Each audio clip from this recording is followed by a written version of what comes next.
Hello everyone and welcome to the Vortex. I'm Michael Voris. If you have children around, you may want to view this before letting them do that. As you probably know, the apostolate has been somewhat silent this week publicly. That's because a situation has developed that I must fill you in on. It involves the sins of my past life, all committed prior to my reversion to the Catholic faith. We have on very good authority from various sources that the New York Archdiocese is collecting and preparing to quietly filter out details of my past life with the aim of publicly discrediting me, this apostolate, and the work here. I've never made a secret that my life prior to my reversion was extremely sinful. I have said many times in public that I was in a state of mortal sin, and had I died, I would have been damned. I also revealed these sins were of a sexual nature and that they occurred over a prolonged period of time. I did not reveal the specific nature or details of the sins because when I returned home to the church, I did not think that a full public confession of details was necessary in order to start proclaiming the great mercy of God. Perhaps that was a wrong assessment. I don't seriously know. Perhaps along these years I should have been revealing all of that in greater detail. That, I now think so, but more on that in a moment. Whatever the matter, I will now reveal that for most of my years in my 30s, confused about my own sexuality, I lived a life of live-in relationships with homosexual men. From the outside, I lived the lifestyle and contributed to scandal in addition to the sexual sins. On the inside, I was deeply conflicted about all of it. In a large portion of my 20s, I also had frequent sexual liaisons with both adult men and adult women. These are the sins of my past life in this area, which are all now publicly admitted and owned by me. That was before my reversion to the faith.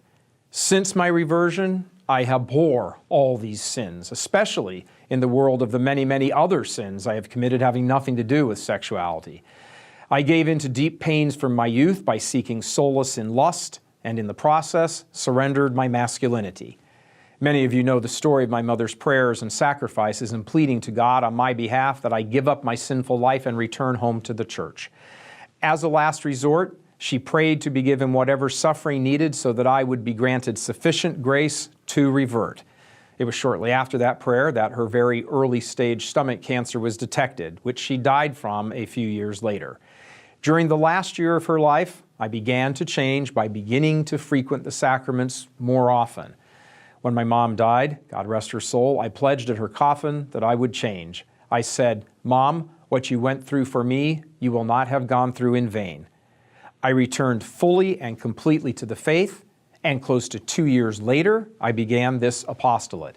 I was thrilled, over the top, with gratitude for what God had done for me through my mom and her suffering. He had rescued me from a miserable, horrible spiritual darkness where I lost almost all understanding of myself. And in order to understand the great mercy of God here, you must realize the corresponding great depths of evil into which I had plunged myself. Those were dreadful days, years. I had great pain to overcome from my childhood and my youth, and instead of recommending myself to God in my youth, I gave in to the flesh and died spiritually, by my own hand. I shudder every time I think what would now be my lot had I died in a traffic accident or something. I gave up myself, my masculinity, my identity, my self-understanding, my own dignity as a baptized Catholic. As I have said publicly, without the details, I lived a horrible life and would be in hell had I been killed before returning to the faith. I want to take a moment right now to apologize to anyone who is wounded in any way by this. I did not intend to deceive. I just didn't see the need to provide up-close detail of past sins in order to inform people of the faith. I thought it sufficient to simply state the true and overriding fact that I had led a horrible life and through my mother's efforts been given sufficient grace to come home as a prodigal son. From the time of my return to the faith, I have wanted nothing than for others to experience the joy and life-giving truth of the Catholic Church, to know that the dead can be raised, to deeply consider what is truly meant by "with God all things are possible. All things are possible, though your sins be as scarlet. I shall make them as white as wool." Even the most seemingly difficult, never can happen, not in a million attempts kind of things. All things are possible. No thing is impossible for God. He can even restore your formerly shattered, confused sexuality. It does not matter. Whatever the issue, whatever the sin, whatever the depths of the deepest darkness, there is nowhere that God cannot come to you and rescue you. He did it for countless men and women with horrible, horrible lives who became saints. Paul, Augustine, Francis, Ignatius, Margaret of Cortona, the patron saint of reformed prostitutes. The church is filled with such stories, so much so that one could almost say it appears the mission of the church is to collect miserable sinners and turn them into saints. But that is exactly what the church's mission is. There is real power in the cross. It isn't just nice poetry and stuff of church songs. Lift high the cross of Christ indeed. St. Paul saw that when he was done murdering the first Catholics. I'm not portraying myself as a saint, but I am here today telling you everything about the transformative stuff of the faith is real. It's true. I know it's true. Through the teachings of this holy Catholic Church, established personally by the Son of God on St. Peter for my salvation, your salvation, through her sacraments, through her intrinsic power, I was given back my masculinity that I had squandered. I was restored to life. It is real, every last bit of it. And when you know it, you know it. And you want everyone else to know it.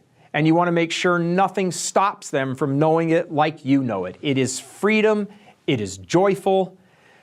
Since our earliest days, what we do here has been a target of the diabolical. He has put forth too many traps for me to even recall. The goal has been to shut us down and end the mission because we constantly speak about the glory of the Catholic Church and its life-giving power. He doesn't want that message being heard. He wants people being ensnared. I have made many mistakes and missteps as the leader here, but in regard to this specific point, it was a mistake to not bring this forth earlier. I did not do it to deceive, again, but because I did not understand the necessity. Now I do. I was limiting God. I was restricting, putting limitations on the good news of His saving power. He did not just save me from a bad life. That's far too general. In much more concrete terms, He reached down into the mighty, dark waters, the tempest, a sea of sin, and drew me out. For nothing is impossible with God, nothing. I do not know what the result of all of this will be. It is difficult to speak of, beyond unpleasant to recall. But those sins are the past. This is a new life, a new man, as St. Paul says. This is why, when I was in Fatima in person 5 years ago, I took advantage of the moment and I consecrated specifically my chastity to our Blessed Mother. That virtue which I had desecrated, I now asked to be consecrated, protected by her. From its first moment, this apostolate has been placed under the care of St. Michael and our Blessed Mother, the one who defeated him in heaven, and the one, the Queen, who defeated him on earth and into eternity. And as a reminder to him, you will strike at her heel, but she will crush your head. We will never cease declaring these truths, the glories of the Catholic faith, regardless of what happens. If all this is threatened because of revelations of my past sins, then please pray that the will of God be done. Thank you for your prayers, your support, your understanding, as well as the measure of forgiveness that you are ready to extend. God love you.